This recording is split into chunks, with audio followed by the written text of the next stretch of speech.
The Shafi. Hello. Hello. How are you? Yeah, I am good. I am good. How are you, sir? Today, Boston. Just came back like half an hour back. It's like 11 here night. So it was a What time is it? 11 p.m. 11 p.m. Yeah.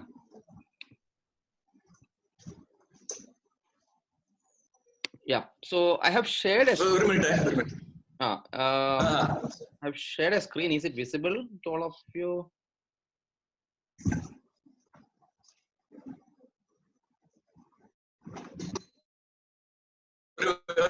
ഒരു minute. Okay. No problem. No problem. Take your time. See that the screen is clear and the audio works. There is something in the audio also. So if the audio is clear and the slides can be seen as full screen, then everything is perfect. Just one.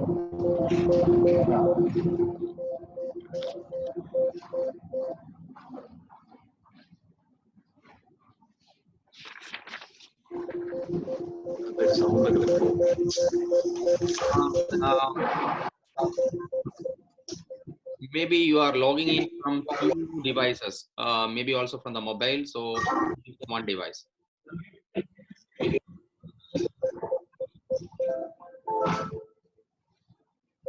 It's an echo.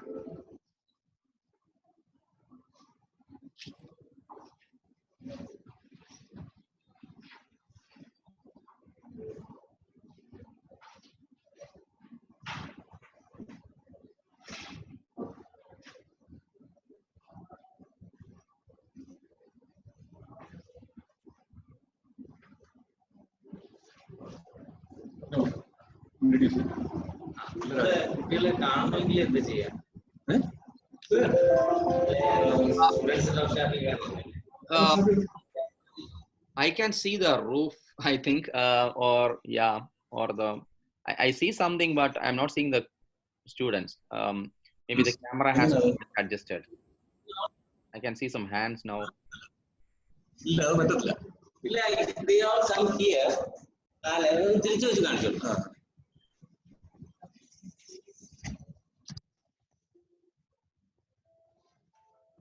Can you see? No, it's I can't see you. I mean, you can see how it. Can you see them? Yeah. Yeah, I can see now. I mean, maybe you just have to adjust the camera of the laptop. That's it. Yeah, I think now I can see at least some of the faces. Yes.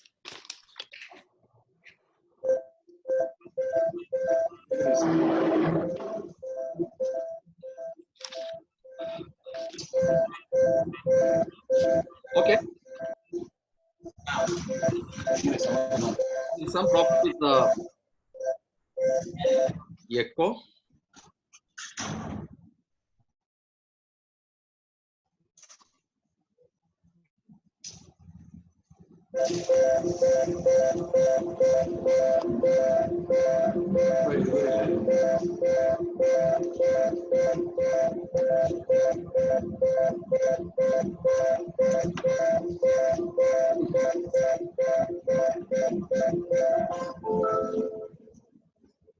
Why is it so? I usually use. Should not be a problem. No, it's okay. Can you hear me? Safi? Yes. Okay, let me introduce Dr. Safi, Boston University. He was one of the founder members of this institute, Global Institute of Public Health, and has contributed too much, I should say, in setting up this institute. And we have also written many papers. We will talk on this topic today, and then we will continue this every alternate Friday, same like that. Okay, Safi, go on. Okay. Thank you, sir. Thank you for the introduction, and nice to see you there. And I'm sure I know it's not be an ideal platform to have you introduced, but maybe next time I would suggest that, if we can have a camera which can be attached, it makes it more easy, even people can, we can have two-way interaction. Actually, students can ask questions, and, we can have discussions, which I feel even for this class, it will be good. I mean, we can see how it goes with the audio system, but I would see that, it will be good to have a two-way interaction in classes. So how was the paper? I mean, I think I shared two papers with you. Could you all go through that?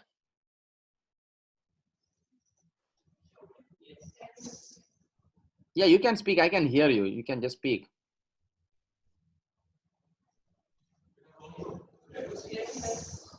Okay, so yeah, so one of the papers that I shared by Nancy Cass is a classic paper, and I would say that, it's something which, as public health people, we all should be,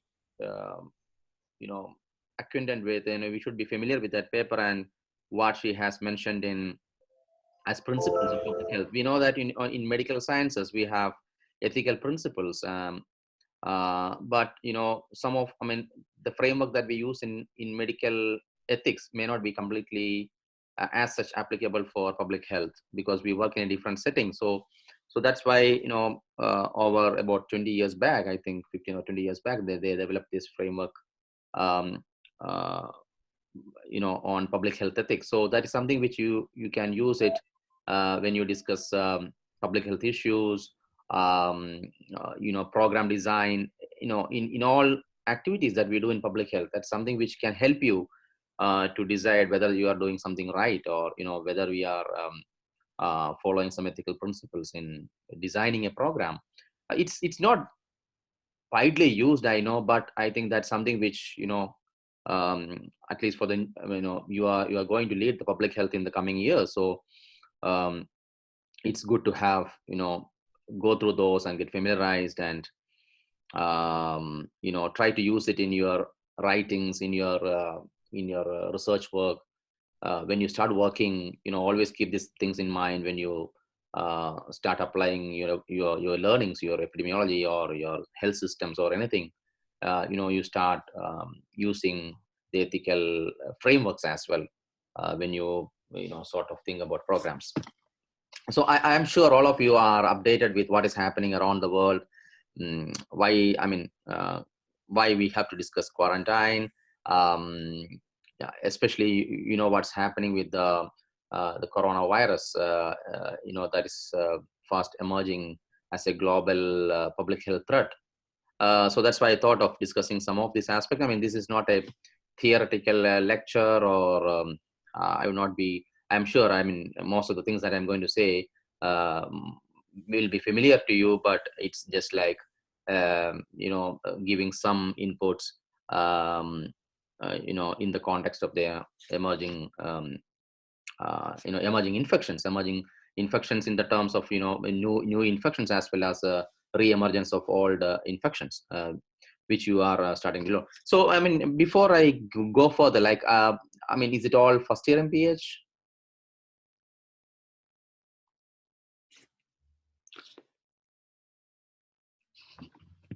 I mean, am I talking to first year MPH or second years? Can you hear me? Hello?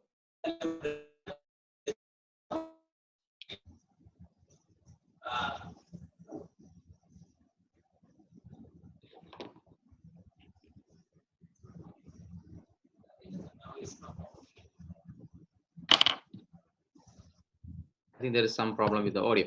Okay, anyway, I will continue. If it can be sorted out later, we can have some discussions, no problem. So I hope it's a mix of first years and second years, and some of them will be familiar with what some of the things which I am going to say. Of course, things are there in the news, and we are getting reports and things every day. So you might have heard that this Dr. Lee, a few hours ago, he passed away. So he was the doctor who actually took the risk of alerting the public or the media that this current infection in China is something unusual, and it's something serious. He was a 33-year-old ophthalmologist working in the Wuhan province, where we have this infection now, which is the the source of infection that the world is witnessing now. So he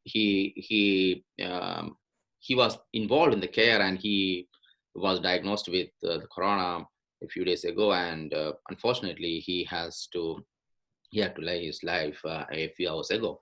So so actually he was arrested when he came out openly saying that this is a serious issue. Okay, so we started that note.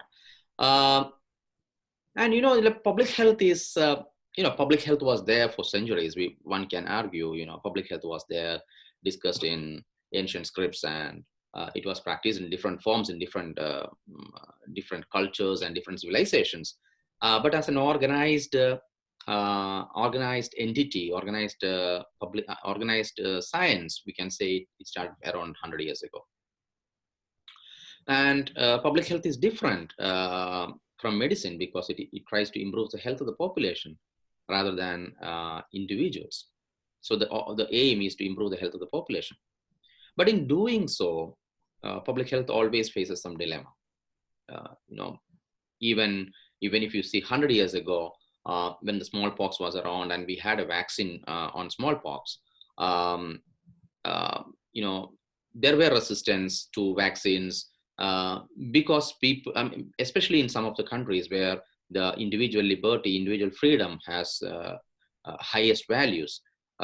So it has to have a balance between how much public health can go, and how far you can go before you are actually infringing on individual freedom and liberty. So that there are a lot of ethical issues. If you take the whole history of public health, you have a lot of ethical dilemmas which have come in various interventions, the public health interventions that we had. And some of them are in the research front, some of them are in actual programs or disease control programs, which may be discussed even in some of the other classes. So actually this is not something new. Quarantine is nothing new. Quarantine was there many years ago, but it was in different forms and formats and for different diseases.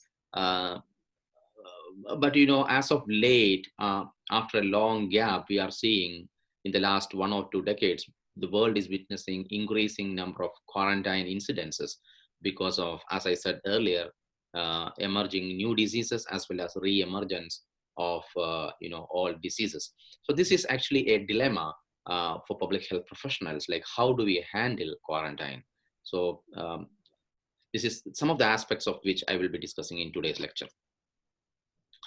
So this was on Bloomberg, reporting on 31st of January, when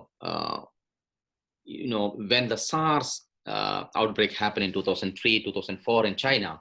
There was one economist who calculated and predicted like what is the economic cost of SARS epidemic. So now he says, he's predicting then that the 2019 corona will be much worse, having much worse impact than even SARS. So this is, and he is a widely accepted figure, and and his calculations and predictions are taken very seriously. So he says that it will be around 3 to 4 times more than SARS, and that is something very serious, and that's very alarming. Can you see the slides? Okay, so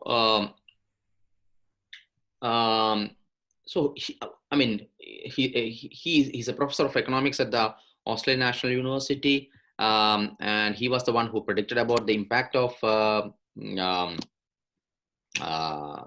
SARS at that time, which came true, and he's saying that it's going to be 3 or 4 times than SARS, which means it's more scary. And for him, if we take his words, panic is what seems to be the biggest drain on economy rather than deaths. So, I mean, we know that even for SARS, the mortality rate was around 3.5%, which is almost similar to a normal influenza. Um, it's the same mortality rate, but we know that it's the fear of these infections on one side, and at the same time, the fast spread and the panic that it creates, which is actually creating more influence or drain on the economy rather than the deaths. So some of you, if you have followed, I am sure that as public health people, you have started practicing the following the important organizations in working in public health, like the WHO or the UNICEF or UNAIDS or World Bank, and the ministries of health. You should all try to follow news and updates from these organizations and entities to be updated on what is happening in the world of public health. So if some of you have watched last week when the WHO Director General, actually he went to China when this outbreak was officially declared to meet with authorities, and then he conducted a press meeting, press brief, where he declared that this is a worldwide threat. So if you have seen his body language when he was doing that, it was very clear that he was absolutely careful in using words. In fact, there was, if you have seen that, even if you can go back and see, if you go to the Twitter pages or Facebook pages of WHO, you can still go and see what he actually talked. And there were a lot of questions from the press people, like on whether WHO recommends an international travel ban, which he categorically said no. So because it has a lot of implications in terms of economic cost. So he was reluctant to announce a travel ban, even after repeatedly he was asked. So that is something which is very seriously considered, especially China in 2003 is not the China in 2019. The economy has changed a lot in these years. So back in 2003, China was accounting to around 4% of the global GDP. But now in 2020, share is increased to 17%. That means almost 1/5 of the global GDP is from China. So so if China's economy is affected in some way or other, it's going to have a huge impact in all the countries, all the economies of the world. So there are two issues here. One is there is the unwanted panic should be avoided. At the same time, and second, at the same time, China has to be taken into confidence because of our previous experience with SARS, which I will come to that later again. So I hope you are familiar with Corona, which I am talking about. I hope you have also some idea on what was the SARS, and that all these are a group of viral infections of the same group of viruses, primarily producing influenza and pneumonia, primarily respiratory failures, which will lead on to death. Of course, there will be multi-organ damages and things like that. It spread. It spread between people, and most of them either do not have a vaccine or do not have a medicine to be used to cure it, because these are essentially viral infections. So I hope that this background is clear to you. I mean, at least you can go back and read. I mean, I'm saying that you can go back and read about the infections, all the different coronaviruses. Also, you may be familiar with the MERS coronavirus, which is a Middle East respiratory virus. So that was again that started as an outbreak in Saudi Arabia around 2013, and then it started essentially with from camels. It got transmitted from camels through unboiled consumption of unboiled camel milk, or not properly cooked camel meat, and also among people who were actually taking care of camels. So again, the mortality rate of MERS is pretty high than these coronaviruses. It was pretty high. So still the infection is still there in some provinces. It's still continuing. But of course, the major outbreak was stopped once the root cause was identified as MERS corona, and that the primary source of infection is camel, because then there was a lot of information, education, communication campaigns asking people to use only boiled milk, to properly cook camel meat, and to take care of when you are taking care of camels, to be careful on that. So that's how they controlled it. And of course, at that time again, one of the major group which was affected was healthcare workers, because at that time in 2013, 12, 13, when the outbreak happened, Saudi Arabia was the health system. I mean, all these outbreaks exposes the weaknesses in health system, which I will have some slides again, which I will show you what are the health system factors which contribute to failures in managing these outbreaks.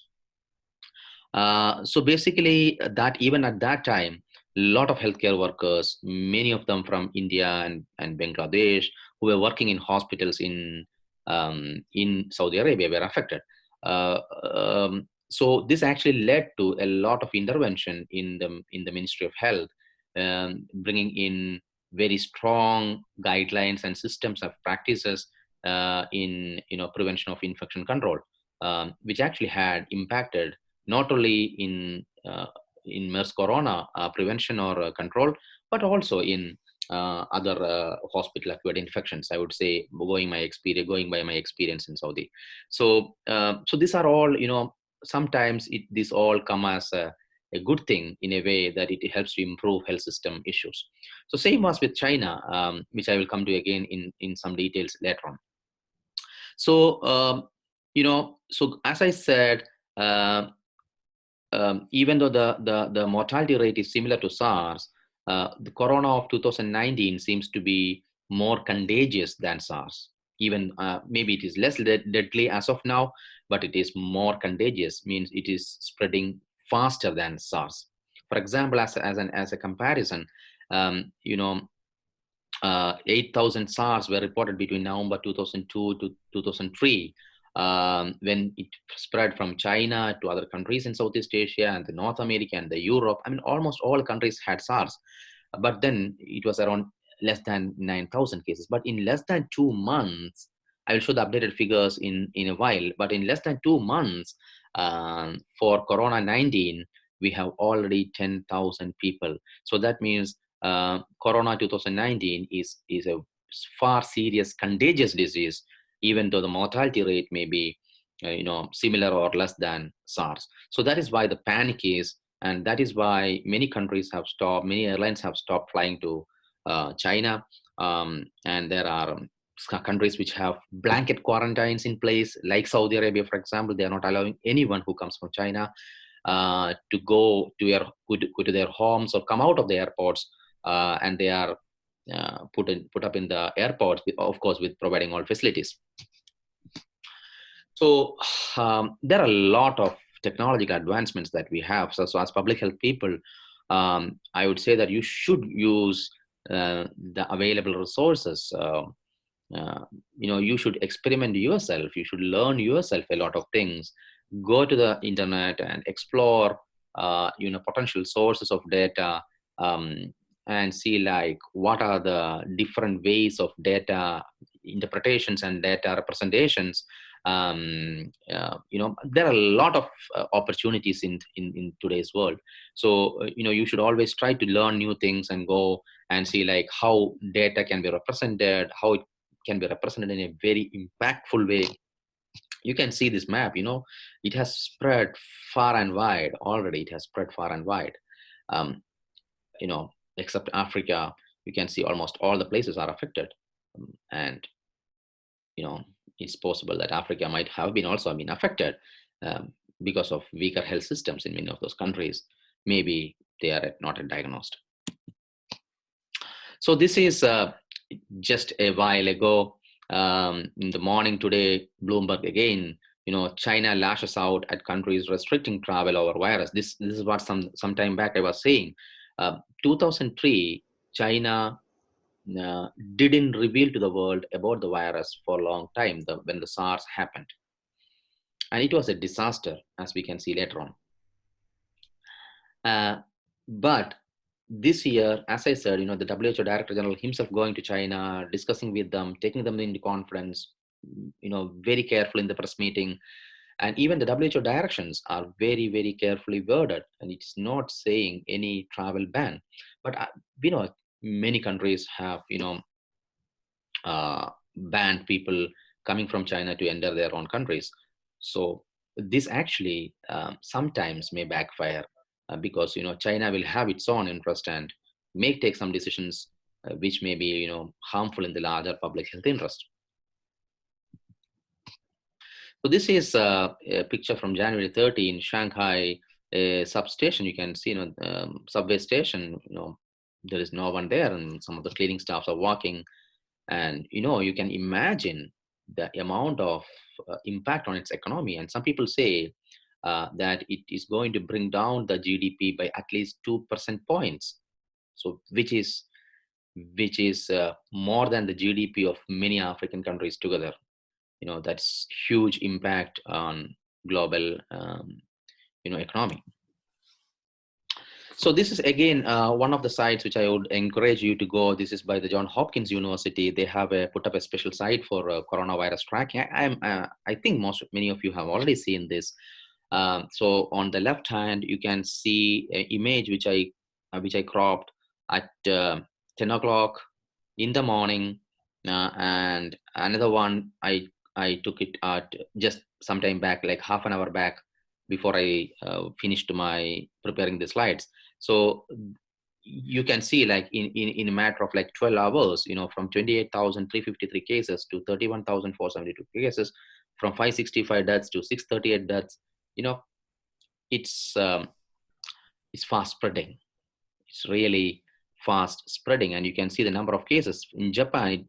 It went from 45 cases to 86 cases.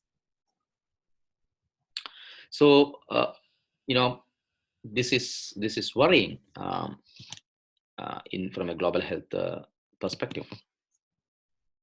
So taking a small look back to history, which I was trying to say a little while ago when I mentioned about the SARS.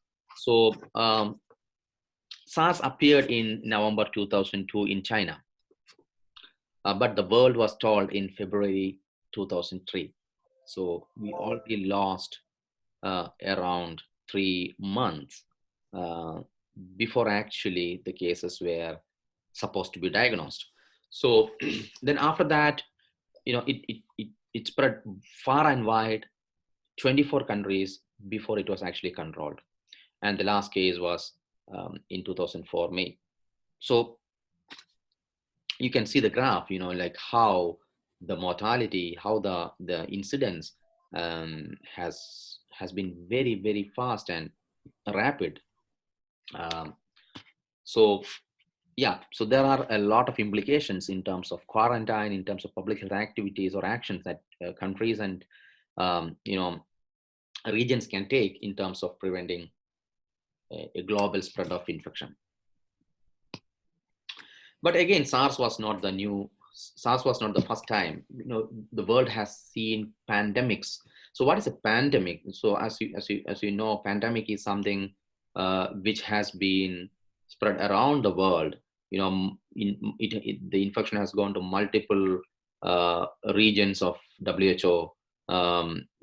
Wherein it has, as a pandemic means it has infected, or it has reached almost all the countries in the world, at least all the continents. So So yes, 1918, there was a huge pandemic, and that was the last wide-scale pandemic with high mortality rate as far as our history is concerned. So before that, there were many more pandemics. Classically, there were 3 pandemics in history. You can go and read on the influenza pandemics. So this was like, and I'm talking from Boston, and Boston and Massachusetts state had some very interesting connection to the 1918 pandemic. So it had a background when, in April of, I mean, that was the time of the First World War, and they started with around 380,000 army men. US entered the war, and in 2 months from then, the government decides to increase the number of army men. So they started to have large recruitment of army men using a camp approach. Just we know, like in India, we have, army conducts camps to recruit people. So similarly, they recruited, people and started to put them in together, like 25,000 to 50,000 people together in each camp. So it's huge preparation because the World War is going on. So meanwhile, in the March of 1918, a small influenza outbreak happened in United States. And then within a few days, Kansas City started to have influenza among its soldiers in the camps. And you can imagine, the camps are holding thousands of people. And if an influenza-like illness get into this group, it spreads so fast, and the living conditions are not as good as we can think even today. So it like, multiplied, and the cases went, so high. And it is estimated that in the month of October of the same year, the virus actually killed at least around 2 lakh or 200,000 Americans in just 1 month. So you can imagine the strength of that virus. So it's unmanageable, and I mean, things were not as good as we can imagine at that time. And many states, including like Massachusetts, even though they had a very old public health system, it was uncontrollable. And there were in subsequent months, in many of the states, actually people were quarantined at their homes.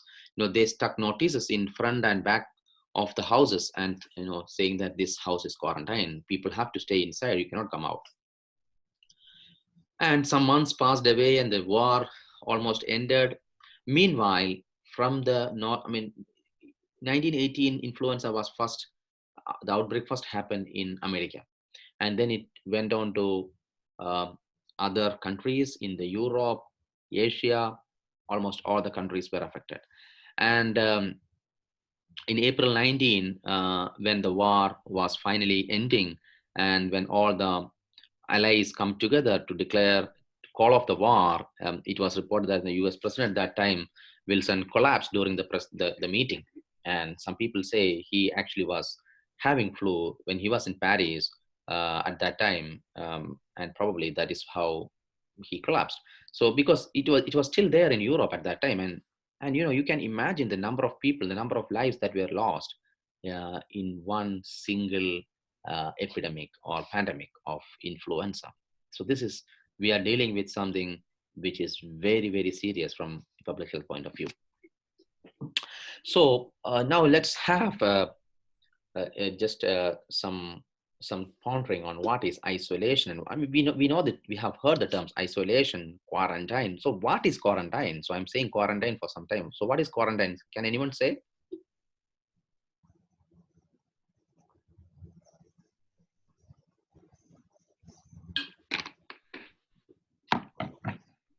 So what's a quarantine?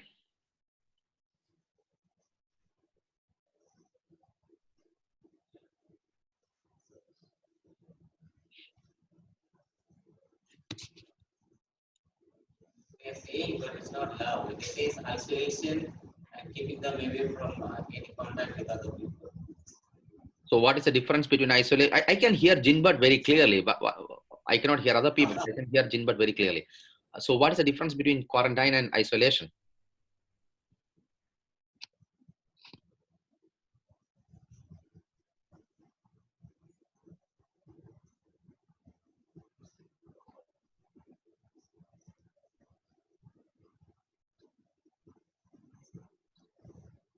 Maybe Jinbert can repeat it for me.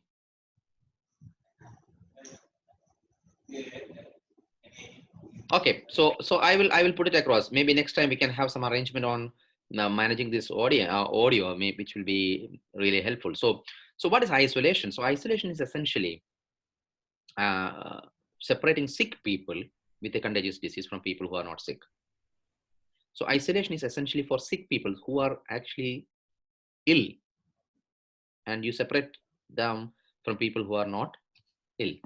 But in quarantine actually separates and restrict the movement of people who are exposed, but they are not sick. So they are exposed to a contagious disease, but they are not sick. They are not only separated, but they are restricted from moving, because we want to see like whether they are getting sick. So that's the difference between isolation and quarantine. So if you see in Kerala today, if you see I hope all of you have seen the protocol by the government of Kerala in this corona outbreak. So they have very clearly, outlined like who is going to be quarantined, who is going to be isolated. So I encourage you to go back and read it. It's all available everywhere. Just Google it. You can see like how it is structured. And of course, you may have some questions on that. We can take it in the end. So yes, this is from Massachusetts, where I am. This is a hospital. It's a makeshift hospital, which was created at that time to manage the cases, because hospitals were full, and there was no space in hospitals, so they have to prepare and create new hospitals. Essentially, they did it in the outside because they couldn't build hospitals like China is doing today in 10 days. US even today cannot afford to do that. So think of 1918, they just had to keep the patients outside. So I hope you can hear the audio.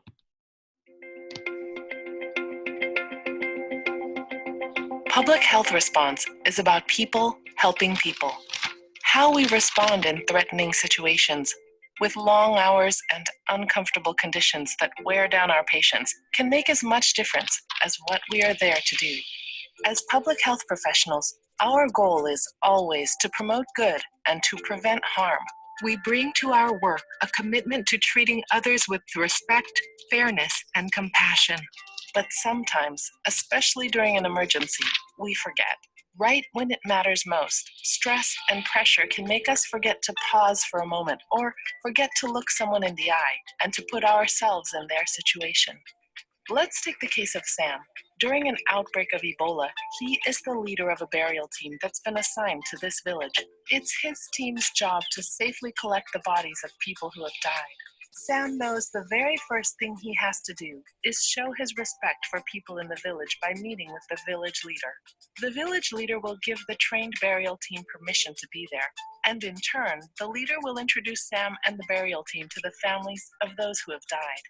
Once introduced, Sam takes the time to pay his respects to the family, to express sorrow, to explain what's going to happen, and to invite the family to watch the burial from a safe distance. He shows the family the personal protection equipment, which is commonly referred to as PPE, that the burial team will be wearing. Sam knows that if he bypasses these simple steps, word can spread. Without the village leader or village elders indicating their acceptance of the burial team, village members may reject the burial team and decide to bury their loved ones themselves. Ultimately, this would put them and everyone they come in contact with at high risk of infection. In this case, respect is showing understanding of and respect for the local culture and for safety too. When an emergency occurs, food and water may need to be brought to a community. Elias's job is to distribute these supplies. Elias finds this somewhat stressful, but he tries his best to hold on to his commitments to fairness. He knows that people will be talking whichever way he distributes the supplies. When word gets out that Elias makes sure that everyone gets their fair share and that everyone is treated equally, it builds trust in the community about the entire relief effort. In this situation, justice is served by distributing all resources fairly. While working at a local hospital, Amina is required to wear a mask within 2 meters of a patient. She has learned that if she puts her mask on with her patients and their families watching and speaks to them in a calm voice, it makes them more comfortable. She explains the purpose of the mask and states that she realizes the mask feels strange and scary, but that it's important to keep everyone safe.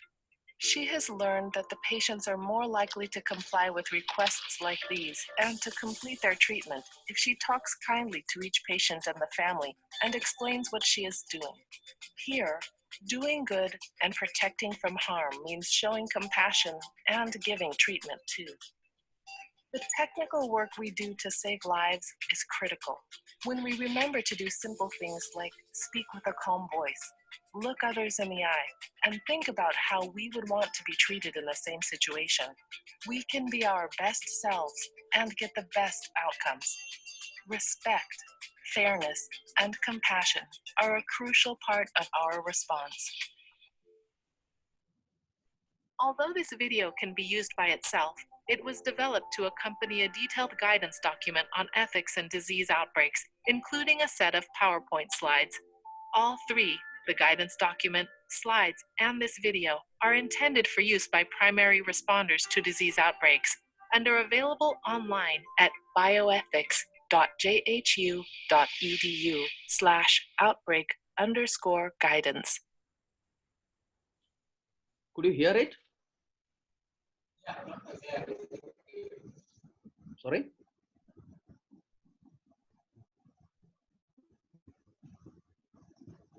Gilbert, could you hear it? Yeah, we can hear, yes. Yeah, we could hear very well. Okay, you could hear it very well. Okay, thank you. Okay, so now, what is this?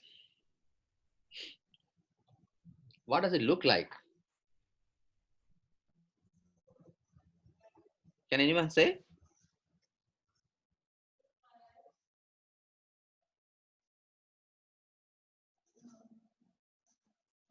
Any guess? What is this? They said triage.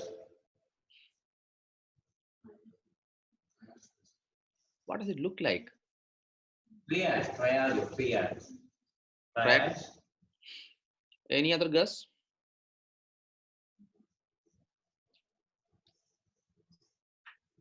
Wild guess?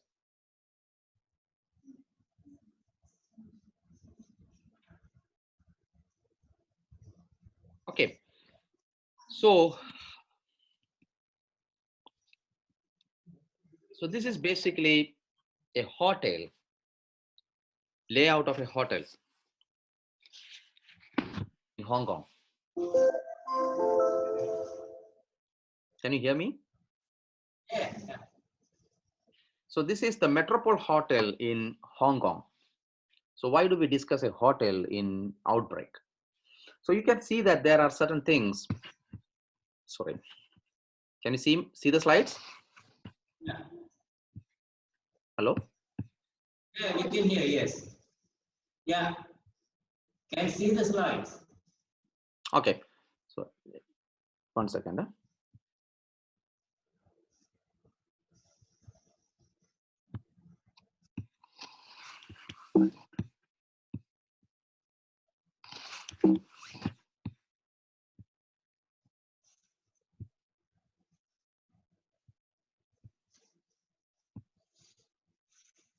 Just a minute.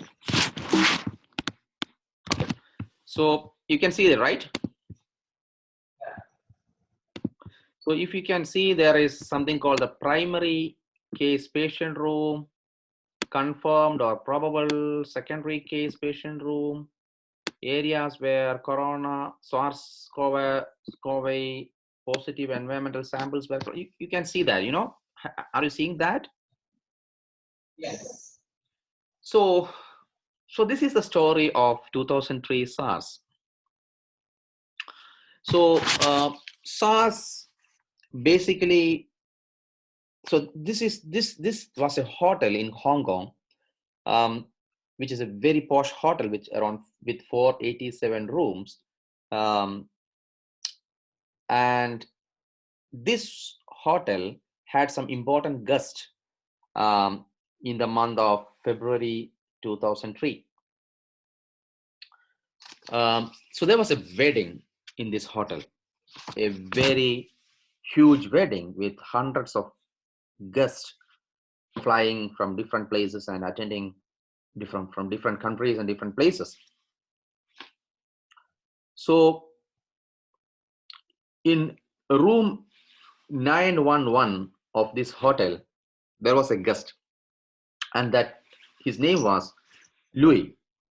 He was Professor Louis. He was a respiratory medicine physician, and he was 64 years old. So what happened was that he came for the wedding from his city of or province of Guangdong, which is like a border place of Hong Kong, but in China. So he came here to attend the wedding. So basically he lived in this room, you know, this room. He lived in this room. So he attended the wedding, but he couldn't finish attending the wedding. Then he walked into a hospital which is just across the street where this hotel was. So he went to the hospital called Kwangwa Hospital, which is just walkable distance from this hotel, on the next day of his check-in. And there are reports which says that he went inside and told the staff that just lock me up and don't touch me. I have contracted a very virulent disease. So he got admitted in the hospital, and a few days from then he died. So the story was that actually Louis was a doctor in Guangdong Province Hospital, which had cases of SARS from November 2002. So this happened in the incident of the wedding, and his coming to Hong Kong happened in February 21. But he was actually a physician, a respiratory physician, working in mainland China's Guangdong province, where he was actually treating SARS patients. So SARS, again, the first case started with a farmer in one of the counties in Guangdong in November 2002. The first case, the index case, was 16th November 2002. But WHO was informed, the world was informed by China only in end of February 2003, by which time, through Professor Louis, it has reached many different countries, as I will tell in a while. So actually, even when WHO team finally came to investigate the whole incidents, Beijing actually prevented the team to visit even Guangdong for many weeks. So, I mean, as I said, the first case was a farmer in one of the counties in Guangdong province. But then the real, super spreader, what you can call like a super spreader, which is like the patient who actually widely spread disease, was a fish seller who gone to the hospital on January 31st. The same hospital where Professor Louis was working. So that patient is called is considered as a super spreader because he already got the infection, because the first person was a farmer, he infected some people. Slowly the infection spread, and this fish seller who actually finally landed in Guangdong Hospital, actually he infected more than 30 nurses and doctors in the hospital, including Professor Louis. So, going by the political climate and the administrative setup, the information, even in today's corona outbreak, this has happened. And as I showed in the first slide, when the doctor has to give his life, he was arrested because he told it out. It takes a lot of time from some information to reach the law upper level, and also upper level to, or the national level to acknowledge that something is serious. Same thing happened that time. So what happened was that this doctor was involved in the care, and later on, there's a history that later on US constituted high-level committee to conduct a workshop or to investigate what actually went wrong in China, which I will come to that, what were the findings in a little from now. But there were a lot of system issues which actually prevented the diagnosis of or detection of the outbreak, even though a serious condition of pneumonia was diagnosed at the lower level. People were suspicious that this is something unusual. This is not the usual cases that we usually see, but the reluctance that how it will be taken up by the higher authorities prevented them from reporting properly. So this has actually taken a huge toll across the globe. So, so what happened was our professor realized this in a few days, that they are dealing with something very serious. It's not something which is as usual. So there are stories that this doctor actually went to Hong Kong to take a room in Metropole Hotel, actually not for attending the wedding, but to reach Hong Kong to get expert treatment in Hong Kong hospital, because he know that back in mainland China, he is probably not going to get treatment, because even at that point, the disease was not acknowledged as something SARS. It was just like some normal pneumonia. So his room number was 911. I don't know how he took that. So that was the room number.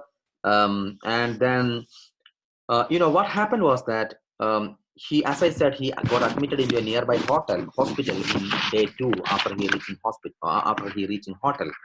So he told the staff there that don't take risk, be careful.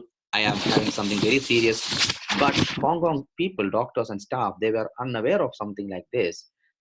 So many of them, scores of them got infected from him, and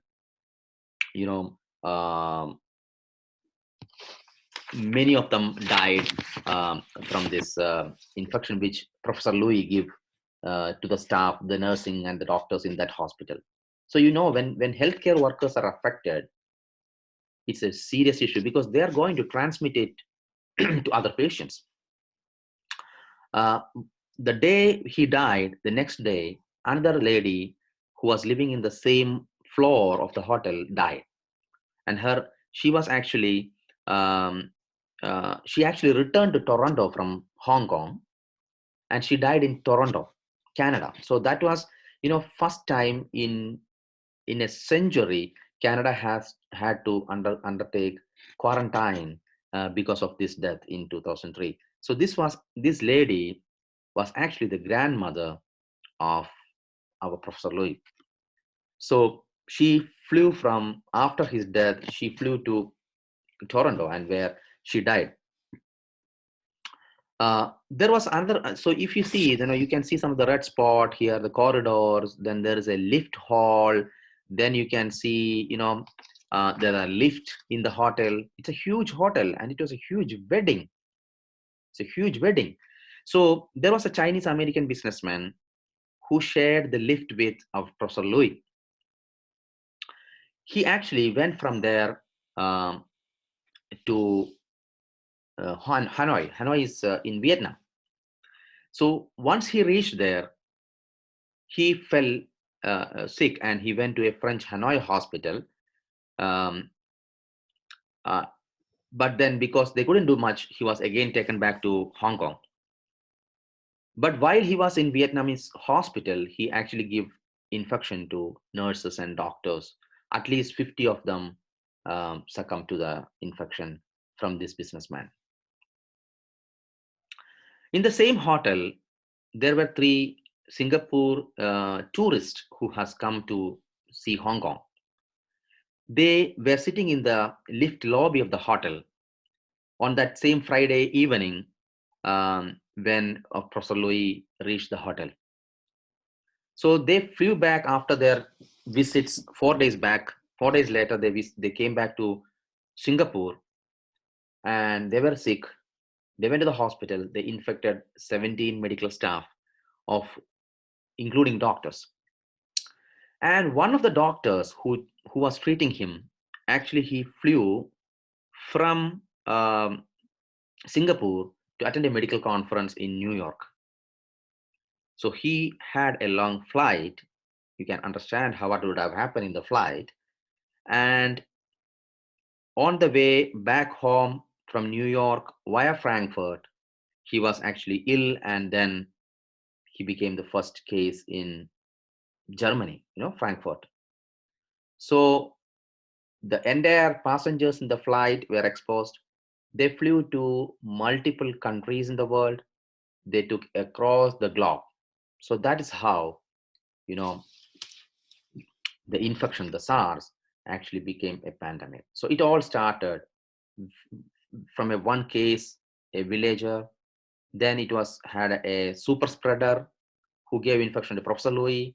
Professor Louis, some people speculate he actually understood and he wanted to take expert management from Hong Kong. He actually came by a bus to attend this wedding in Hong Kong.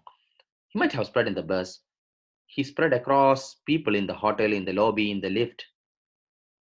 And then it went on, as I explained, to multiple countries and killing hundreds of people. So meanwhile, hospitals in Hong Kong started to have more of cases. Health workers were getting affected. Even the chief executives of the Hong Kong Health Administration, they were sick and they went down with the disease. And in fact, people feared that the entire Hong Kong health system is going to collapse. So that much fear actually happened. But again, even when all these things were happening, China unfortunately didn't inform. According to the international health regulations, they were supposed to inform the WHO, but they didn't do that. And this was how it became a pandemic. So of course, when such a thing happened, there was always a suspicion of whether this is a biological threat or bioterrorism. Even this time, people saying, it may be, is it a possible bioterrorism? Of course, it's not. I mean, it can't be the case even that time or even now. The circumstances doesn't make us believe that this is due to this is a bio weapon that was created. But that fear was there because we know the anthrax was just over at that time, and world was like still coming in terms with bioterrorism. So so that was there. And Hong Kong was the busiest place in the world at that time. And the entire world was connected to each other through Hong Kong at that time. So yeah, of course, then the virus was isolated, and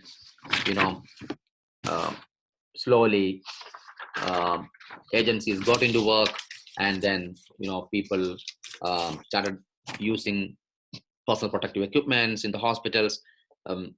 People were using hygiene practices, essentially involving hand washing and personal hygiene, when you are sneezing or coughing. So that actually prevented or halted the outbreak. So as I said, the United States government did a series of investigations and conducted a workshop. And some of the findings were that, the fundamental issue of Chinese failure to address was organizational obstacle. health system issues. And these are not just problems for China. It's a problem for any country in the world, including India or even including United States. US is not so prepared to manage or address a large scale pandemic. We saw that in 1918. The same situation will repeat if something similar happen even now. And then, of course, in China, there was an issue of information flow, which is still there in many, even in India. If you go to many states, the local health administration will be reluctant to alert the higher people in the administration that's if something strange they see, because they fear that they will be unnecessarily dragged to investigations and they will have headaches, so they will just keep quiet. And then, unfortunately, even if you remember the Nipah outbreak in Kerala, unfortunately, we claim ourselves that we did a good job. Of course, we did a good job. I'm not saying that we didn't do good, but we had the highest mortality rate in any Nipah outbreak in the world. Our public health system literally failed to detect the outbreak. It was a private hospital in Calicut, Baby Memorial Hospital, and the neurologist there and his team actually who suspected this as a Nipah and initiated investigation.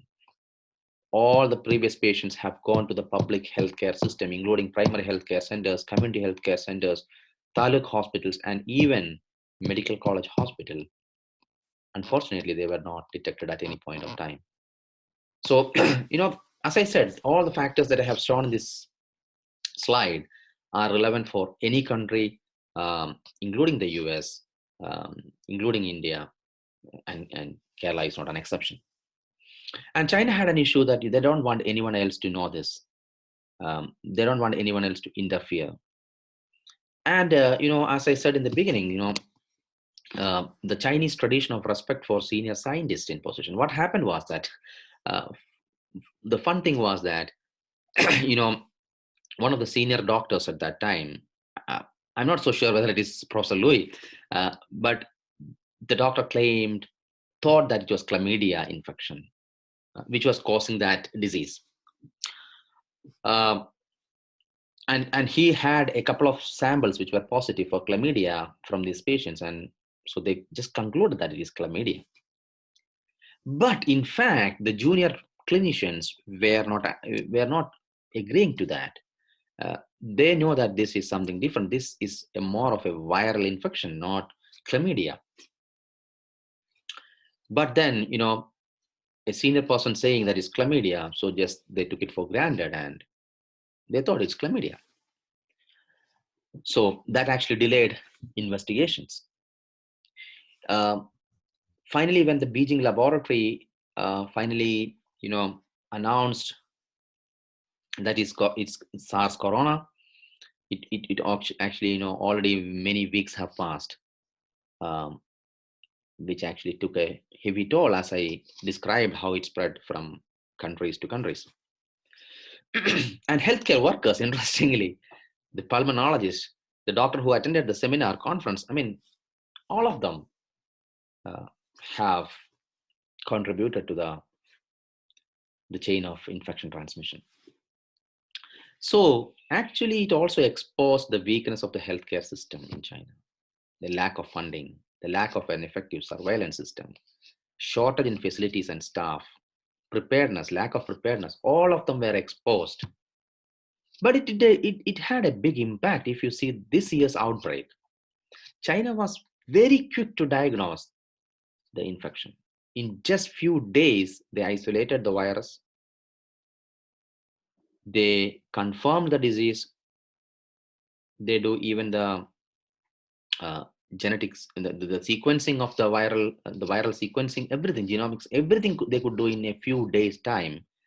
And the hospitals they built in like just few days, they built huge hospitals. So, and they were better than last time in informing the world community that there's something wrong here.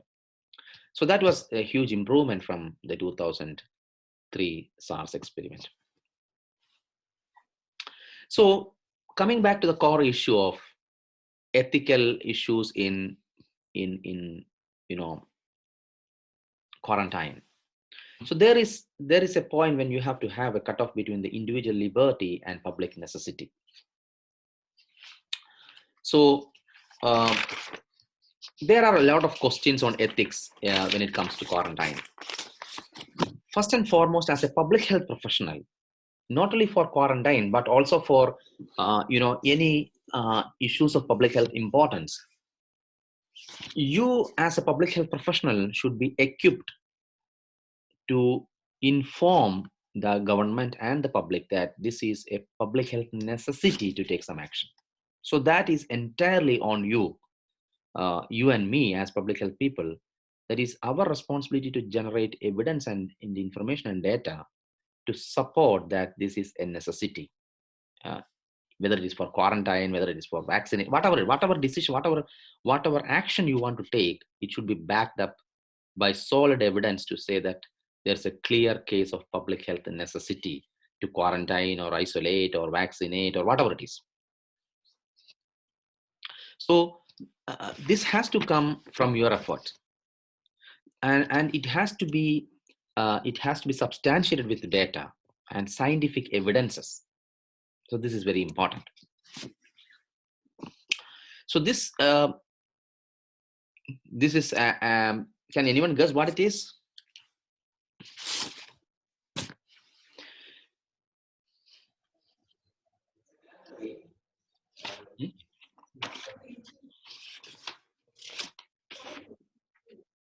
What is that? What did I say? Teaching. Someone teaching. Yeah, so you're right. So basically this is from the University of Minnesota in 1919, and that's a physics lecture going on. So basically, the government had advised every institution not to do things in closed rooms, do things in the open, keep your windows and doors open all the time, conduct meetings in open air, don't do hall meetings, even lectures. This is a physics lecture in University of Minnesota in 1919 when the professor is taking class in the open ground. So second thing, after public health necessity, the second thing that as a public health professional, when you are advising on something, the ethical, which has some ethical implications. The first thing, as I said, you have to prove that there's a necessity to do something. Whether it is then when you are saying, this vaccination has to be done, you have to prove that it is necessary. Or when you are saying quarantine has to be done, you have to prove that this is necessary. Second thing is you have to have an effective intervention. So this is very important. So in this context, we have to understand that there are two ethical considerations in quarantine. One is it should be justified ethically. It should be justified. For example, can you justify quarantine for, say, HIV?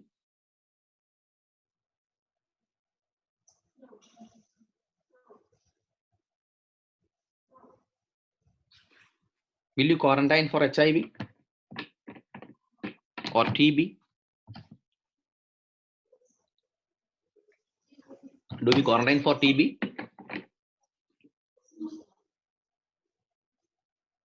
Do we quarantine for TB? They said no, they isolate TB. Okay, so why do we not quarantine TB?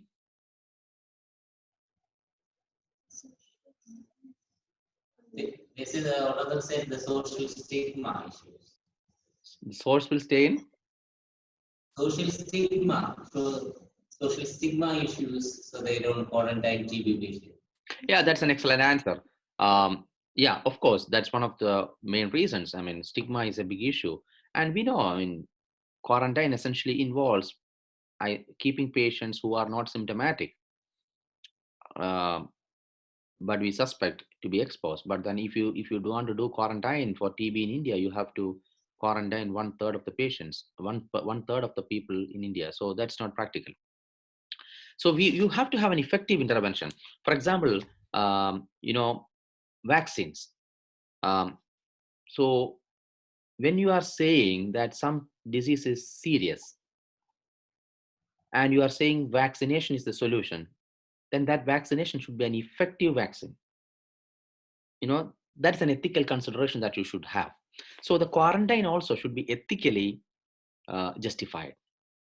And second thing is, you have to justify that quarantine is effective. So as I said, TB, whether it is effective, it's not going to be effective. So that has to be kept in mind. So that's the second point, the ethical implications of any decisions that you take, including quarantine or vaccine.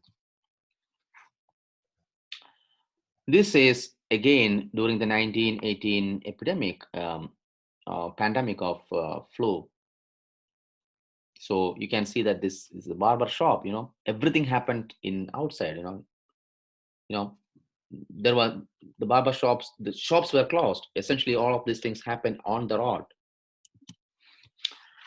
Third point that you should consider is proportionality.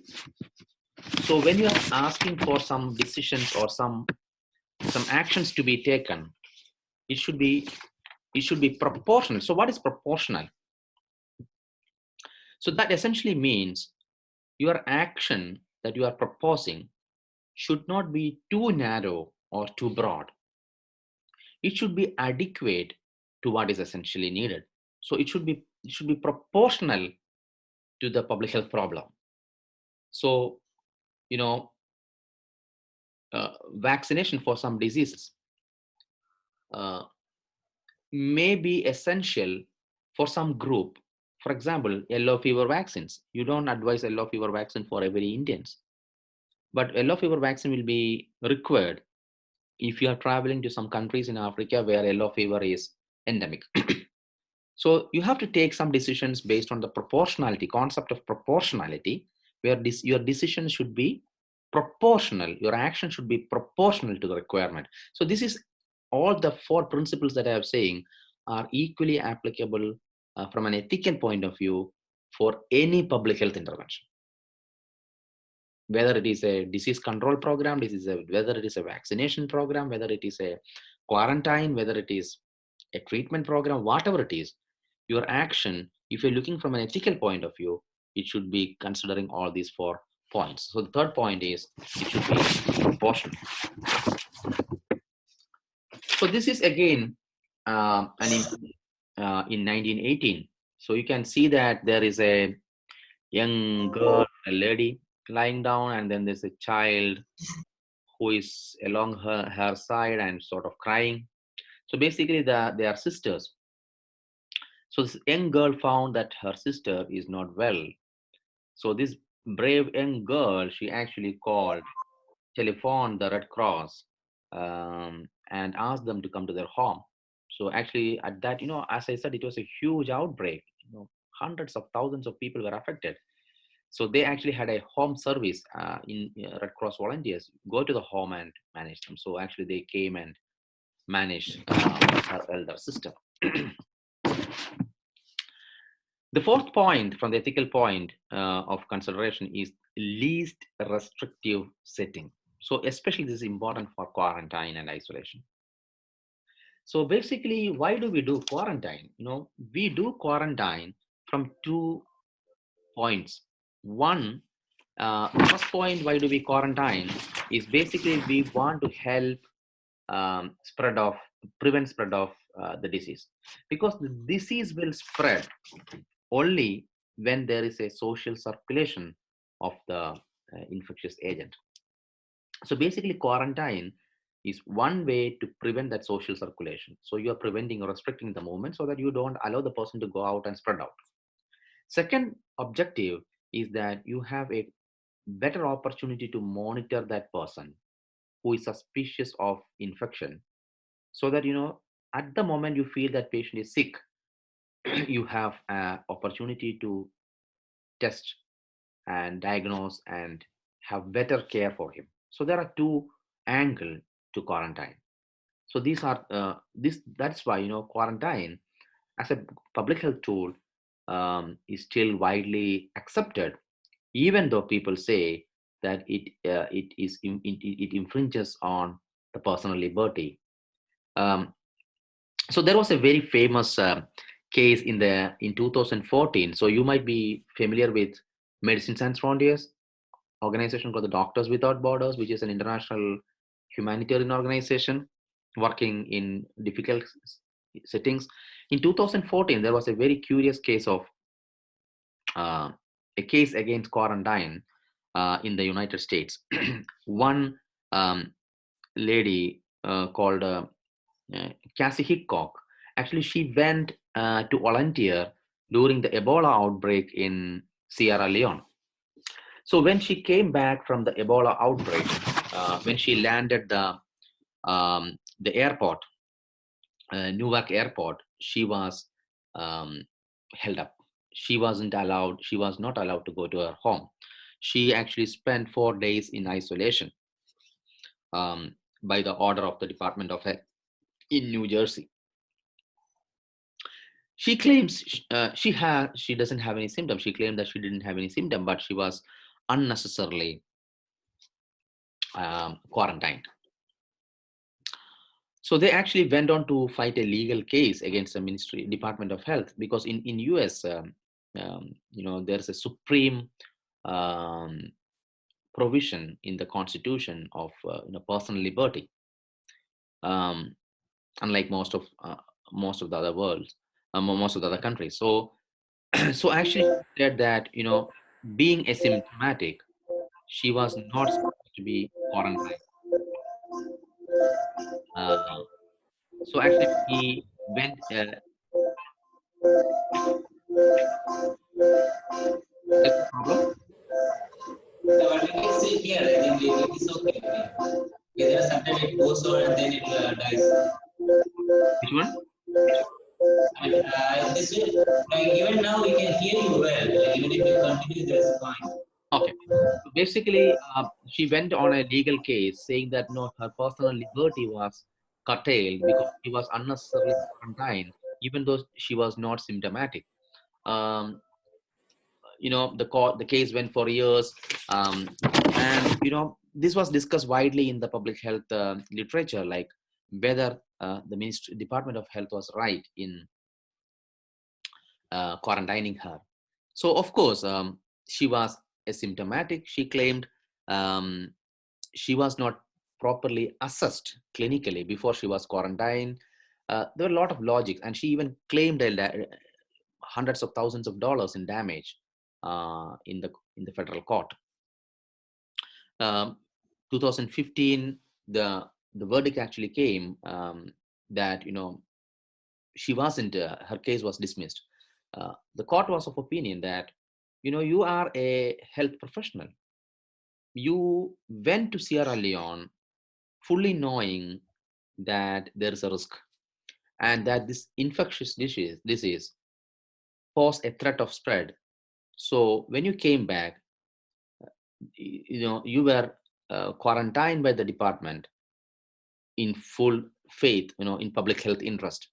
And then the records and all came out, and court was convinced that she was symptomatic. In fact, she had fever. A small increase in temperature was there in the records. So actually the case was dismissed. So there's a lesson for public health professionals here. So as public health professional, a health professional, we have we have more responsibility than ordinary citizens to be, for example, in such situations when you're coming from an area which is infected with a particular disease, you have to be quarantined, and that is obvious that you will be asked to be quarantined, and you have to actually cooperate with such decisions. So there is a thin line between where your individual right end, the freedom end, and the public health large interest comes into play. So, but that has to be, as I said, the government or the authority should prove that it is necessary. So in this case, actually in the court, the Department of Health was able to prove that it was a necessary intervention, and it was an effective intervention, and then it was proportional, because after couple of days, she was actually shifted to her home and kept at under home observation or home quarantine, what you call. So basically, it was proportionate. It was the least restrictive setting because it was in her own home. It was proportionate uh, to the because Ebola is a huge threat. Once it gets into circulation, it's a huge threat. It was an effective intervention. Quarantine is an effective intervention, and it was a public health necessity. So in that case, actually, the court was convinced that all the four principles were followed by the Department of Health, and therefore her case was dismissed. Again, this is again 1918. As I said, there was a huge demand of nursing staff. So people were just short courses were run to produce more of nursing staff. And this is one of the advertisements from Chicago School of Nursing. You just come and learn at home and you earn $15 to $25 per week. That was at that time like 100 years ago, so it was huge amount of money at that time. So yeah, so unusual circumstances demand unusual interventions, and that was what happened even at that time. So yeah, so this is what I have. I have not gone to the Liberia case because I know that you have read it, and I appreciate that you understood the seriousness of the issue. So the take-home message is you have a moral obligation. When you are saying quarantine, we have a moral obligation to prevent harm. So that is the first point. So you are preventing harm, not to the general public, but also to the patient, because you are providing him with close observation um, um, to prevent harm to him as well. Second thing, it should be a least restrictive means. So I think in Kerala, we are now doing an excellent job that most of the people are isolated at home or quarantine at home. So that's the least restrictive means. Reciprocity. So what is reciprocity? So in reciprocity, what it means that when an individual is giving away his freedom, because you are going to be confined in four walls for many days. In Kerala, you are doing it 28 days. I don't know why 28 days. I mean, it should be ideally 14 days. I have asked some people, I'm getting some strange answers, but I feel that 28 days is not an evidence-informed decision. It should have been 14 because 14 is, the incubation period for coronavirus. So anyway, so reciprocity means individual is actually giving away many of his freedom for the larger security and safety of the community. Therefore, the community has to reciprocate it. For example, in the Liberian case study, you might have read that people, they are poor people living in the slums. They were closed. A huge area was closed. Hundreds of thousands of people. Virtually, they were in a jail, a large jail, and they are already deprived of food and money and job. And when you are in that situation, you are going to be quarantined. You can imagine how difficult it is for them to live. And actually, people died when when there is a confrontation, when there are when there are people moving and trying to get whatever food they have. So actually that process actually killed more people. So reciprocity, and when you suspect that there is a disease infection, you are putting all large number of people in a big jail or in a village as quarantine, and there will be agitations. People will be struggling each other or fighting each other to get whatever food is there. So it actually spread more infection. It will do more damage than good. So reciprocity means in those situations the government has, or the society has a responsibility to take care of their needs. For example, you have to provide food, you have to provide some entertainment. So in the 1918, there were some other images, where the army men sitting together, wearing the mask and watching movies. So you have to provide some sort of relief, some sort of entertainment, some sort of uh, luxuries, because they are actually foregoing many of their individual rights and privileges for the betterment of the society. So there should be something called the reciprocity in quarantine. And fourth thing is transparency. So transparency is, and you have seen that in that case in Liberia, people who can afford to give money to the security, they can escape. This happens in everywhere. This is not only in Liberia. It happens in for example, in Kerala. I was sad to see that a couple of medical students actually came from China.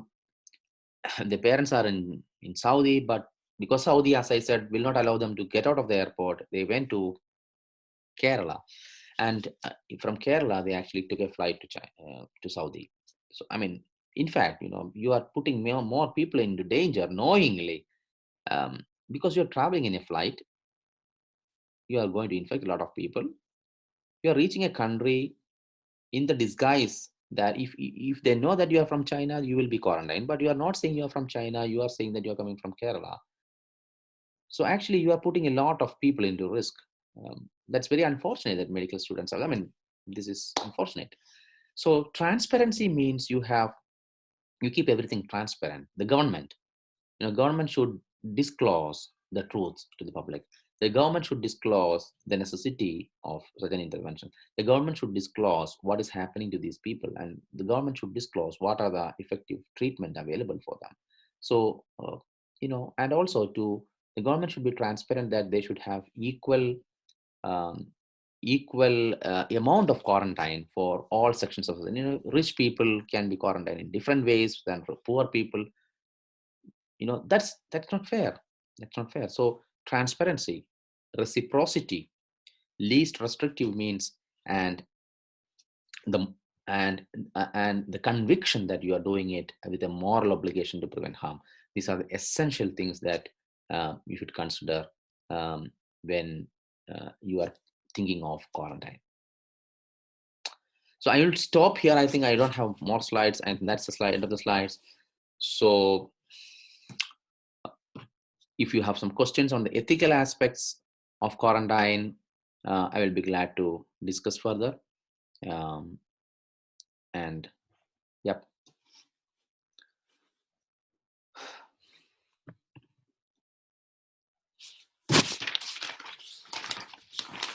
Any questions, any concerns, we can discuss.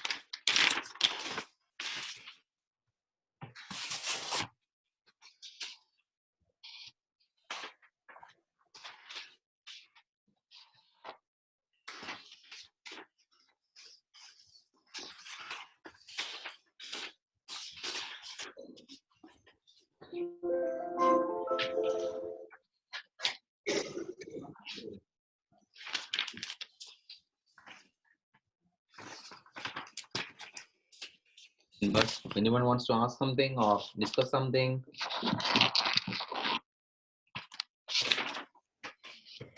I hope this was useful, and maybe for the next week I will discuss with sir,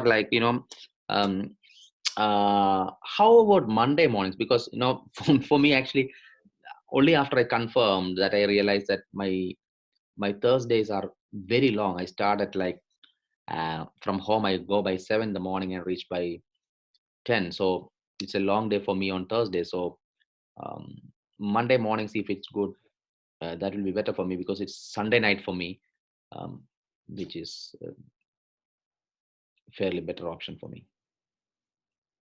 Yeah, I think that for us, your convenience, for us, your all days are the same. The only thing is you are there, your time is 11 night. So yeah, 11 night is not a problem. For me, the problem is, Thursdays are long days. So I come back after, I start from home at 7, and I have sessions till 9 in the night at the university. Then I travel and come back. So it's around 10 I am here at home. So so that's why so if we can have it on Monday morning, which is Sunday night for me, it's okay. Monday morning is yeah, Monday morning. So next Monday, is it or the Monday after that? The Monday after that, yeah. We will do it on alternate weeks. Yeah. Monday is fine. Yeah. And I can hear Jinbert and Sir voice very clearly. So if we can find some ways to have other people's voice also captured properly, I think it will be a good idea. Even for others, you know, to conduct some sessions. I mean, INSA, Second year. second year PH. Okay.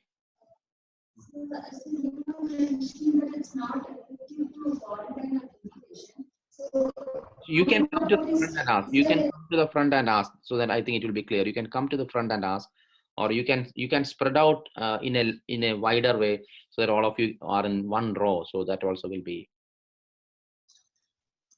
Yeah. Yeah, you can sit there and ask. Yeah. like you mentioned that, is it like we can quarantine a person only for this much days or something like that? Like 14 days or Sorry, can you say from the beginning and clearly? So you have mentioned that it is not effective to quarantine a TB patient. So my doubt is there any rule that we can quarantine a patient for this much days, like 14 days or 28 days, like that?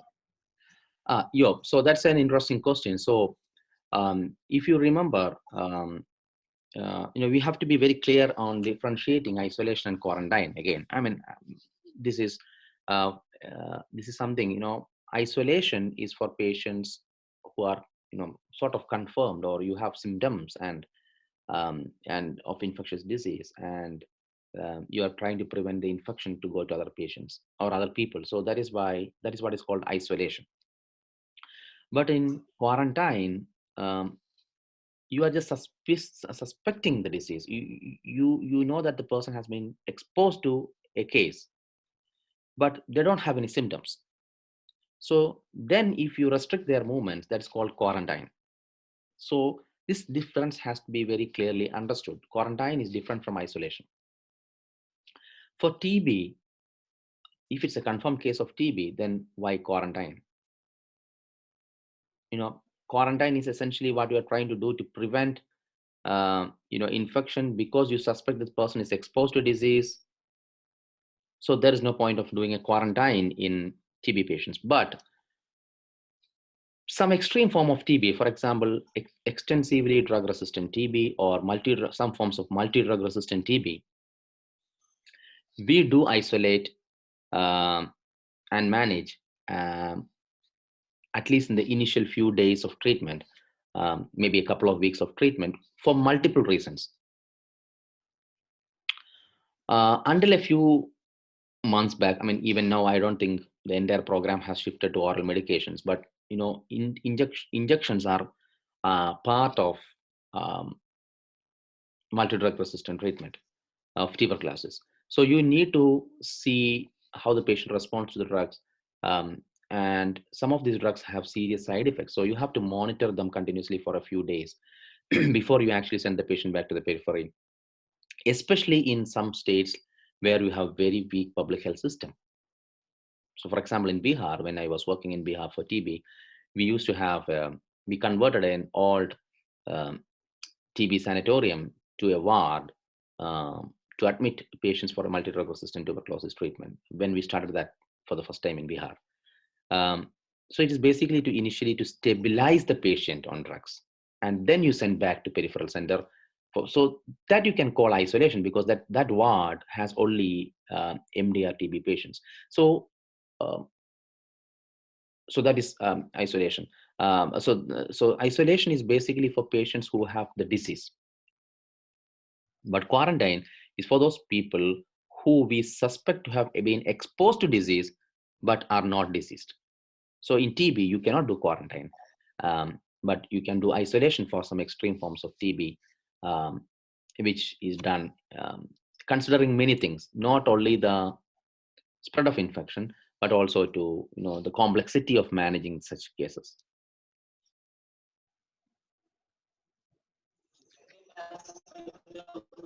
Question is, the duration of isolation or quarantine.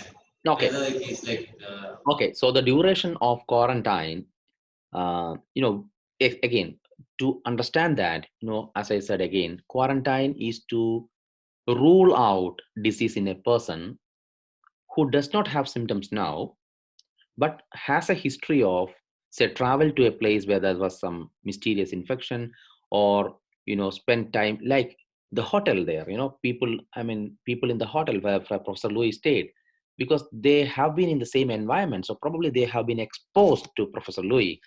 So in that case, you will be quarantine people who have come to the hotel for such number of days, which is equal to the incubation period of the disease. So what is incubation period? Incubation period means the period from which the germ or the organism has entered the body till the patient exhibits symptoms.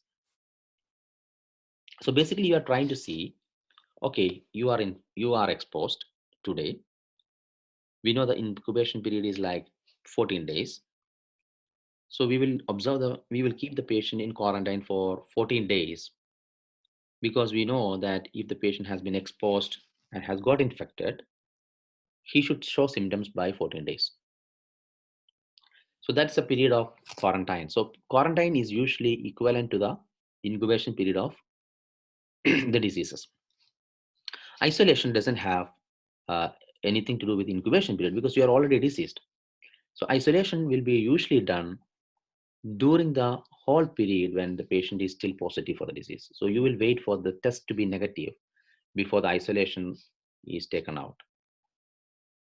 But for TB, as I said, isolation in TB, multi-drug resistant TB, is primarily not to prevent, transmission of infection, but because of the complexity of treatment. So it can vary for a multi-drug resistant patient. For example, multi-drug resistant patients who are having comorbidities, extremely anemic, extremely malnourished, or having liver disease. So such patients will be isolated and observed for longer duration of period. Unlike a healthy patient, in Kerala, we don't do isolation for multi-drug resistant TB. We just start we just start the medication and immediately they are referred back to the primary health center.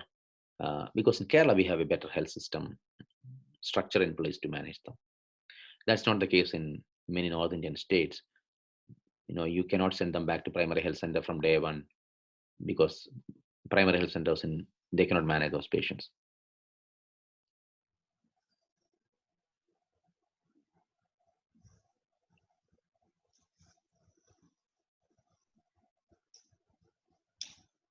Yeah. Lisa has one more. Is it okay to quarantine a child below 14 years? So is there any ethical aspects to be looked on quarantining a child? Yeah, of course. There is no difference in quarantine, but you should always consider that a child which is less than 14 years of age, his chance of being exposed to an infectious disease himself alone is rare. So he will be usually exposed. If he is exposed, usually his parents will also be exposed, because a child, the chance that the child get exposed himself alone is rare. So obviously in that case, the child and the parents will be together quarantined. And just because you said, if you have seen, some of you have seen how China has used drones in this current outbreak. Have you seen how drones, the drones? China has effectively used drones in information education and communication. When if you in this one province, if people go out, suddenly a drone will come to them and speak them in their language, asking, why are you coming outside of your home? Go inside. Where is your mask? So then it will make child to go inside the house. So it's an interesting thing to see, like how technology has advanced, and it speaks the language, and it detects itself and come to you and tell you, go inside your home. Why are you coming outside? It's interesting to see. And also, I think they are using robots to as doctors and nurses in the hospital?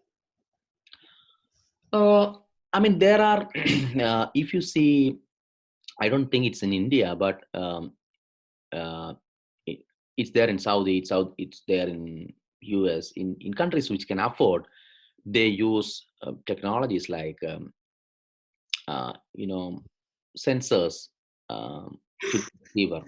So no one is going to ask you, no one is going to touch you, no one is coming to you with a thermometer to measure temperature, but you will be asked to go through a window, sorry, a door, or a channel, or a screening device which will detect fever, body temperature, and if it detects body temperature, and if it detects there is a high temperature, you will be isolated. I mean, you will be isolated, and you will be taken for detailed examination by a doctor. So this is an essential thing in quarantine. In quarantine should happen with a medical examination. So those who have been quarantined. So remember, this was an argument that the MSF staff raised in the court, that she wasn't examined. But they said, no, she was examined. And that's why the court actually ruled out the case. So the patient, or the person who is going to be quarantined, has to be examined by a physician, because you have to see whether the person is already symptomatic. Then he is not to be quarantined, but he is to be isolated and managed. So clinical examination by a physician is essential component of quarantine. So in developed countries which have devices like, as I said, automatic detectors, the scan which will detect your body temperature. So if you are found positive in that scan, then you will be examined by a physician, and then your quarantine decision will be taken. So that is there in some countries. I know Saudi has that, and US probably have somewhere in some of the airports. But it's very expensive and not possible for all countries to do that.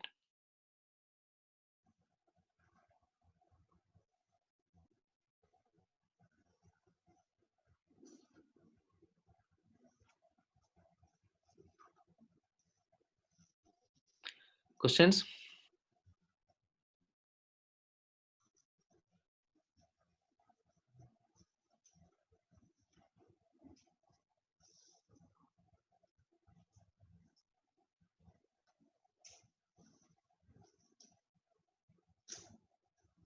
Yeah, sure. No more questions? You had TV only last week, no? Yeah. Classes. Hey, by the way, we heard there is a totally drug-resistant TB in US because he's been kind of isolated. Since we were talking about TB earlier, I think it's called not much PDR, totally drug-resistant. Yeah, I I think mean, the ICMR wants to study that patient. that has been there even earlier. I mean, even when I was working in TB in 13, we had I remember a case in Bihar. So I mean, that was there. I mean, it's absolutely technically not correct to call it TDR, but we use the term TDR because there's a definition for that. TDR does not mean that there is no drug against it, but um, it basically tells you that most of the drugs that you have in TB, most of the anti-TB drugs are the traditional anti-TB drugs are not working in that patients. Yeah, but it's a very serious condition, and the chance of such patients surviving is very, very rare, very rare. And I remember that child didn't survive. Yeah, so yeah, I mean, you have TB, you have multi-drug resistant TB, means you have resistance for isoniazid and rifampicin, at least two drugs of at least two of the mainstream TB drugs are resistant. That is multi-drug resistant TB. Then you have extensive drug resistant TB, which means that you have more of, and four of those drugs are resistant, including equinolone is resistant, and rifampicin, and then after that you have what you call the TDR, or totally drug resistant TB. which is very rare. Now they do a four-drug regime. Instead, it's a combination of four drugs now giving to all new cases. It's called four. Uh, 2 months they are giving a combination with four drugs together. Yeah. That is the regime now they are. Yeah, I know. HR is ready. INH rifampicin, pyrazinamide, and ethambutol.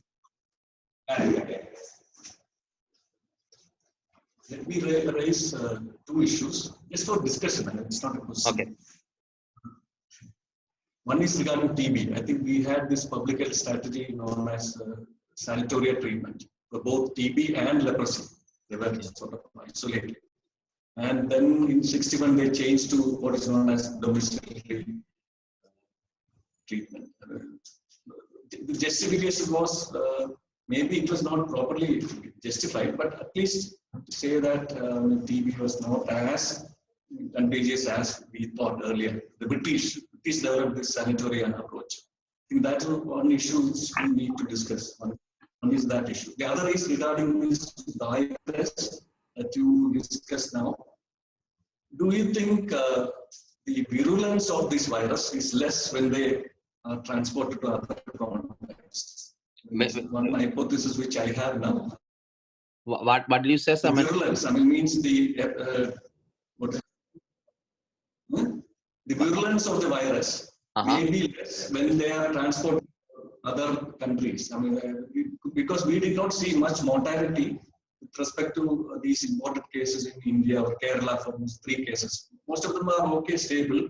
There's no serious condition. Do you think it's less? When contexts are important regarding viruses or bacteria, that's some issue which I am developing for an editorial in one of the medical journals. Yeah, absolutely. These two things are very important. And from the TB, for the TB issue that you raised, of course, there are different points of view. How do we manage them? Traditionally, we manage TB in a different way. Then we had this ambulatory approach. You can manage TB in the community. There is no need to hospitalize them. Of course, our Chennai TB Research Institute was which pioneered that research, which is globally accepted now. But then with the HIV epidemic in the 80s and the 90s, when countries like United States started to have TB after long time, they started to develop the DOTS regime. They used the DOTS regime, directly observed treatment, which essentially was one form of sanatoria approach, if you call, as at least in New York, going by the fact that TB was among the HIV population, that to a very stigmatized or very particular group of people, like mostly men having sex with men or injectable drug users. So that necessitated some form of sanitary approach or confined treatment. But that's not the case now. TB is managed just like in India, elsewhere, and at least for in India, to manage millions of cases of TB a year, in a sanitary approach may not be appropriate, but people have some thought that for at least for MDR TB, you should do that way. There are 2 school of thought, I would say, even within the clinical world, that at least for multi-drug resistant TB, you should have, at least for the intensive phase, the patient should be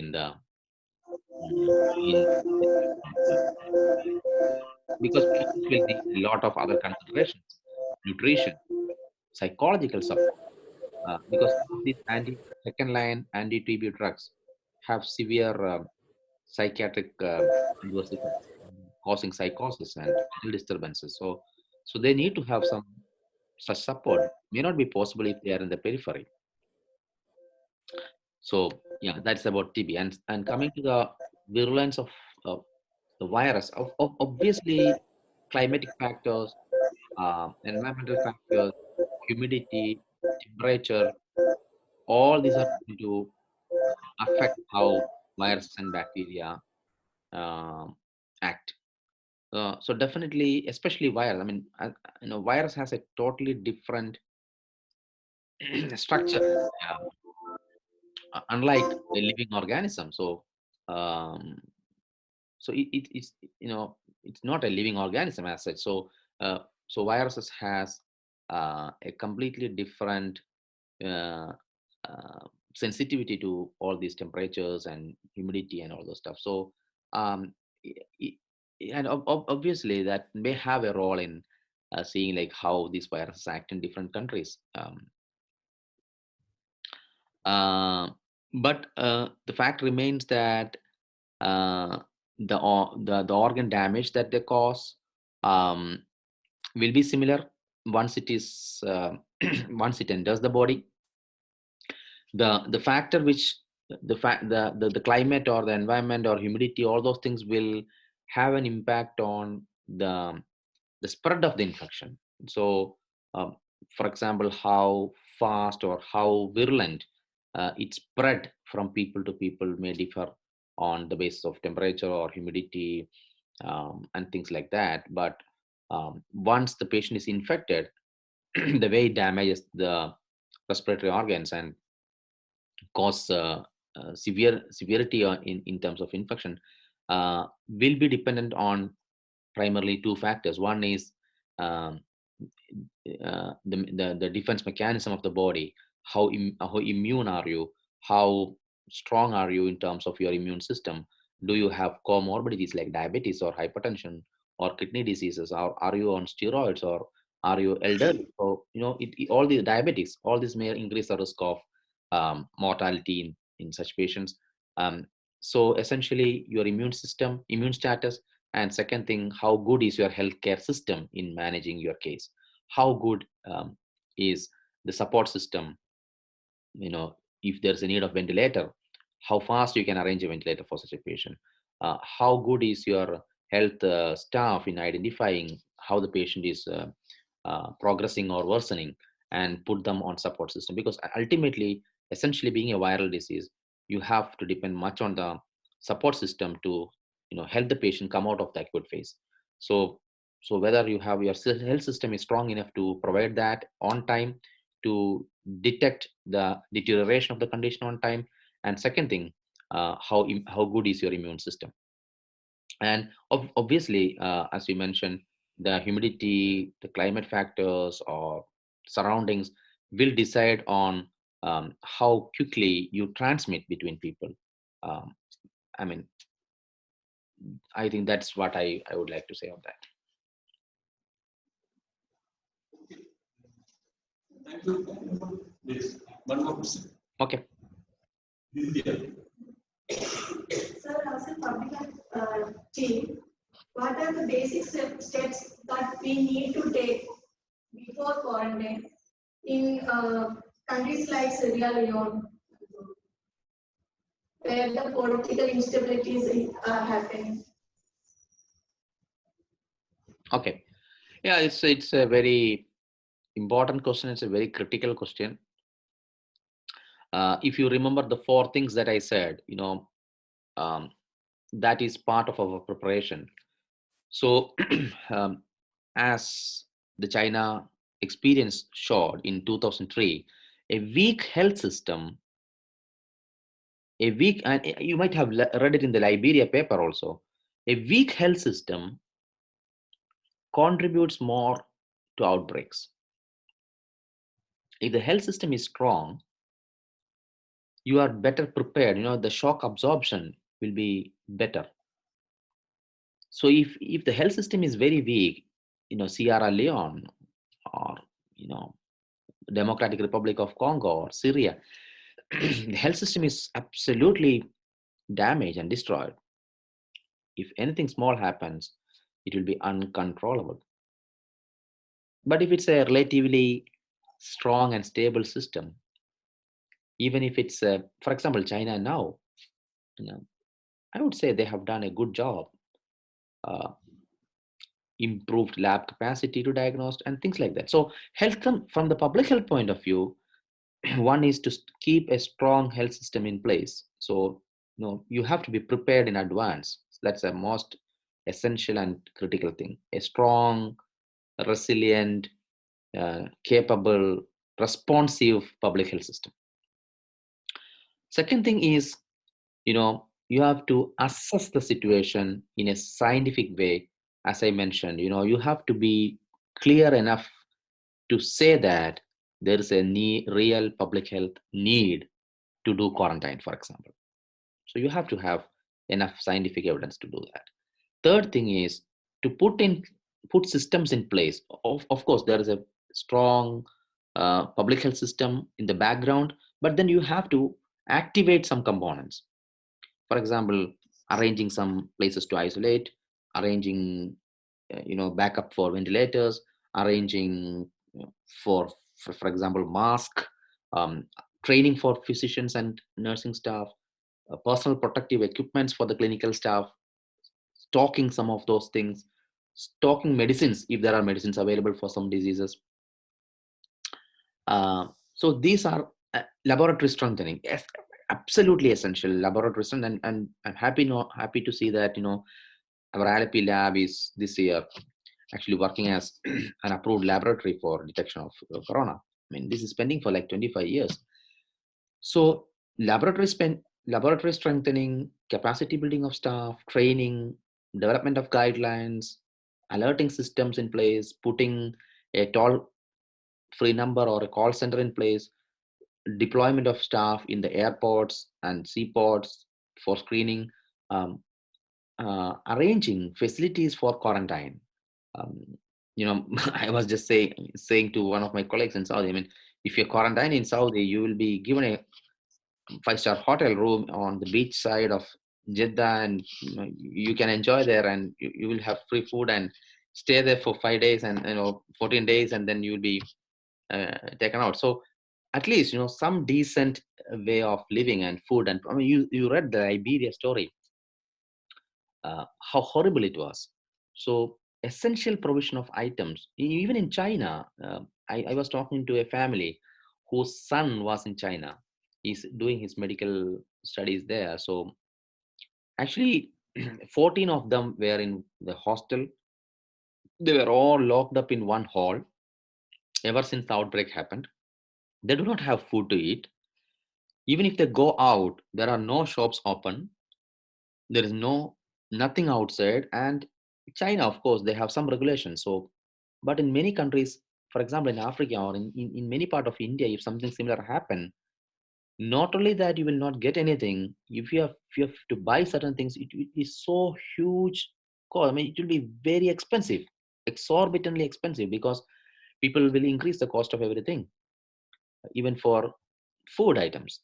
We have seen if you read all stories written by in Malayalam, you will see the cholera period in the early 20th century in Kerala, when people ran out of food items. People were like exploited because they know that there is nothing out there to eat, so they will charge exorbitantly for food items. So state has some responsibility to prepare in terms of human rights. I mean, human resources in health, training, guidelines, equipment, logistics, supply and storage, strengthening laboratories, arranging for screening in the airports, and more than anything, to be transparent in communicating to the public. That's very, very essential. You should take the people into confidence.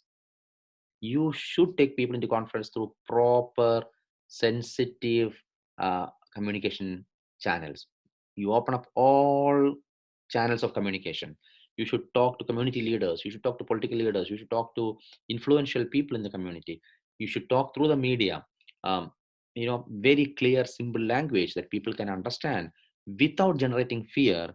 Building confidence, but at the same time, making people understand that this is something very serious, and they should be cautious enough. So, alerting the people, at the same time giving them confidence that this can be managed. So communication plan, laboratory investigation plan, medical management plans, training of health resources, and of course you have to have arrangements for food and other support systems. So I think these are essential things, and public health people have to take lead on this, and public health, essentially public health department should advise other departments on these things. Okay, thank you, Shafi. And sorry that we had to keep you awake. It's 1 o'clock. It's 1 o'clock there. Right? I don't know, like, what is the time now? What's the time there? It's 11 o'clock. 11:30. It's 11:30 here, morning. Okay, 11:30. Yeah. So I am actually 10 and a half hours behind. So yeah. So it's like maybe 1 o'clock. I don't know. Maybe it's 1 o'clock. Yeah, I think so. Next Monday, isn't it? Like Next to next. It's 1 o'clock. Yeah. Next to next Monday. Yeah. Next to next Monday. Yeah. All right. Okay. So I will keep the same. I will try to see that you can access the same link. I hope it should be. And I will send the topic and readings for the next week. Thank you very much. Okay. Thank you. Thank you all. Thank you.